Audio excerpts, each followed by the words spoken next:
استفسار فرماتے ہیں کہ کسی عالم دین کا حدیث کی صحت کے بغیر ضعیف حدیث کو عوام میں بیان کرنا کیسا ہے؟ اگر اسی طرح عوام بھی اس حدیث کو آگے سنائیں جیسے کہ آج کل سوشل میڈیا میں ہوتا ہے تو اس زمرے میں آئے گا کہ حضور اقدس صلی اللہ علیہ وسلم کی طرف سے جھوٹ منسوب کرنے پر وعید آئی ہے یا یہ صرف موضوع حدیث کے لیے۔ بھیا بہت زیادہ عذاب آ گیا ہے، ہر آدمی سوشل میڈیا، ہر آدمی حدیث میں، وہ بے شمار حدیث جن کی صحت ہے ہی نہیں، حضرت رسالت مآب صلی اللہ علیہ وسلم کبھی فرمایا ہی نہیں۔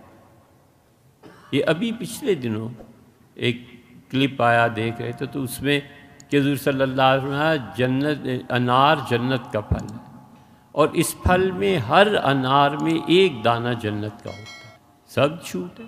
کہاں حضور صلی اللہ علیہ وسلم نے فرمایا؟ انار اللہ تعالیٰ نے خود اس کا ذکر قرآن کریم میں کیا ہے، اس کو تشبیہ دی ہے اور یہ ساری چیزیں ہیں، لیکن حدیث میں کہیں نہیں آیا۔ تو اس لیے بالکل اس معاملے میں نہیں پڑھنا چاہیے، اور اتنے اچھے علماء کہ جو حدیث کی صحت پر بات کر کے پھر سنائیں بہت تھوڑے رہ گئے۔ تو کرنا یہ چاہیے کہ جو مستند علماء ہیں نا ان سے پوچھ لینا چاہیے کہ جی یہ حدیث ہے، اور اگر ہاں کہہ دیں تو یا تو وہ اتنا مستند ہونا کہ اس کا کہا ہوئی کافی ہو جائے، بس چھٹی ہوئی کہ انہوں نے ایک بات کہہ دی، ختم۔ شیخ الاسلام ابن تیمیہ رحمۃ اللہ علیہ کے متعلق لوگ کہتے تھے ان کے زمانے میں